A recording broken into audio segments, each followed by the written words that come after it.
good word, It's your boy DKB here. So day 6 of training camp is in the books.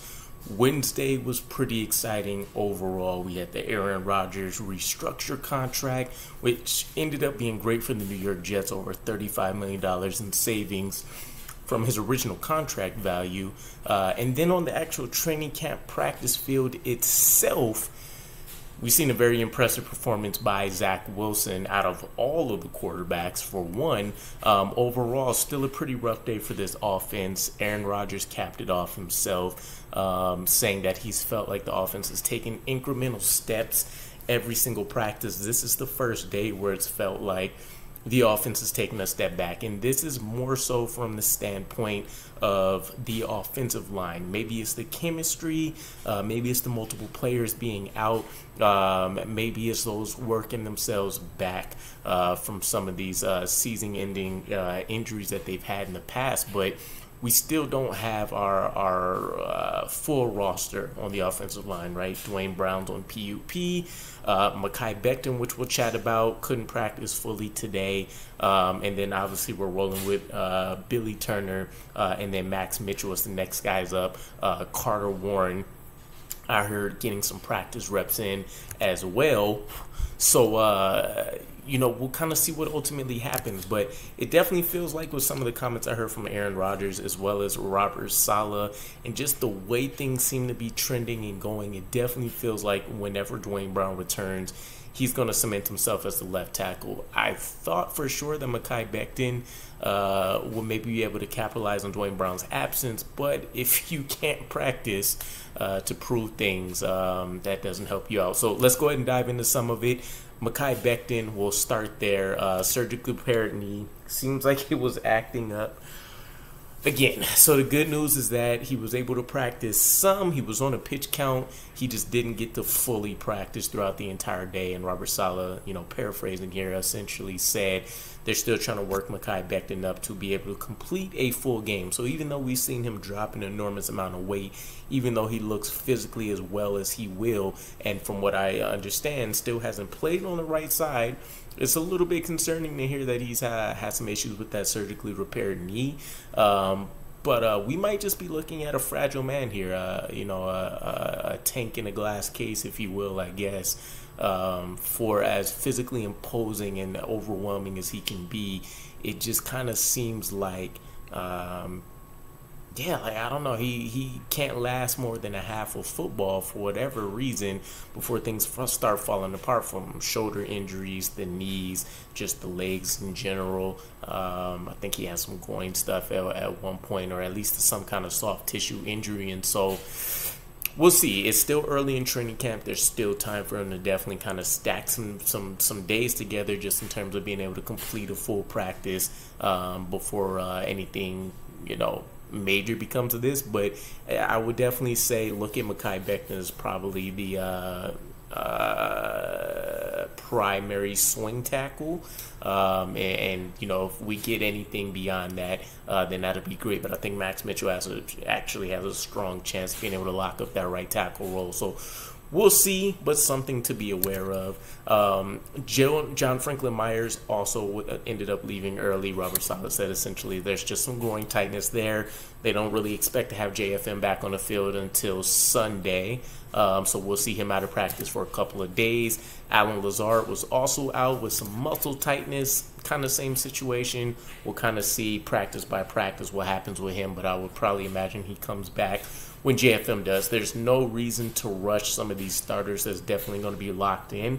It's going to be more important on the offensive side than some of these defensive players like JFM, only because of how complex Aaron Rodgers works within his offense, and to know what Aaron Rodgers is thinking on any given play, especially when he's doing adjustments and alterations at the line of scrimmage, is going to be important, especially because we know Nathaniel Hackett already mentioned he's going to give him the freedom to be able to kind of pull out some audible tricks and things like that. So a bit concerning, but we also know Alan Lazard has a long-standing chemistry with Aaron Rodgers. So if anybody's going to miss time and not be impacted too much, is going to be Alan Lazard.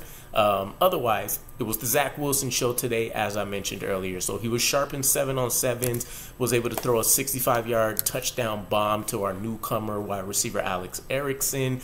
He also had another touchdown to Jason Brownlee in the end zone, which was or in the front of the end zone, I should say, but nonetheless matched up against Brandon Echols again, so it seems like he's kind of beating up on him with some of these impressive snags, but this one kind of portrayed why exactly we like Jason Brownlee's traits. He got into position and was able to kind of do that basketball posting up on them and got himself in position and used his catch radius to snag the ball. So I'm excited to not only hear that Zach Wilson's been having some of the biggest plays out of any player offensively, especially once the pads have been coming on, but to see that Jason Brownlee's been on the receiving end of a lot of Zach Wilson's biggest plays, I think is huge. Plus,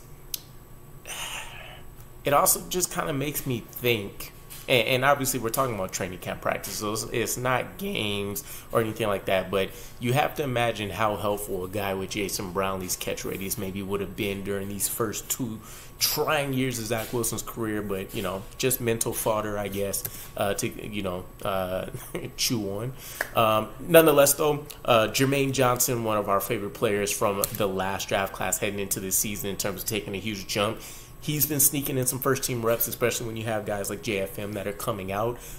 So he's been, you know, stacking up some days of getting sacks and stuff like that as well. I think he actually got the first one on the day today, or at least Wednesday, by the time you guys are seeing this, against Aaron Rodgers. So he's kind of getting rewarded for what he's showing. And again, this is a guy that I expect that maybe can be getting some borderline starter level snaps this season. So, you know, if he sees a nice bump and increase, and we also see the efficiency of his game stand out with that, capitalizing on 3 draft picks is absolutely 3 first-round draft picks is insane considering the flameout rate. And I want to say it was like somewhere between, I can't remember because one's based on position and one's based on just picks as a whole, but it's something like 17 or 40% of you know, first-round draft picks end up being bust. But either way, you guys know what I'm saying. And then in terms of some other highlights and stuff that went on, we had my guy, free safety Tony Adams. He was able to snag himself an interception. Came on a broken play. Al Woods ended up jumping off sides with what Aaron Rodgers was able to do.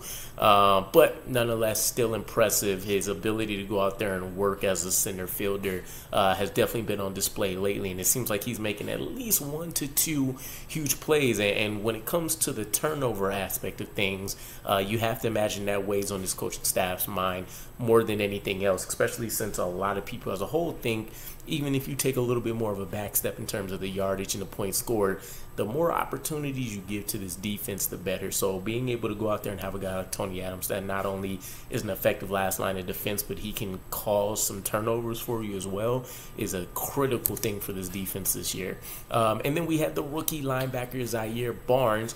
He had an interception on Tim Boyle. He's a guy that is going to be part of his third linebacker competition, as Robert Sala has mentioned.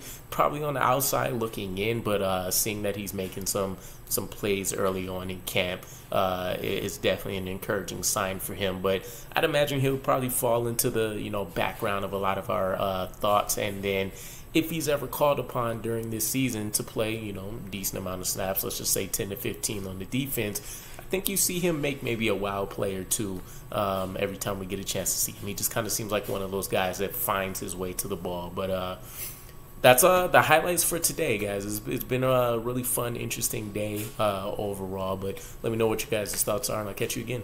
Peace.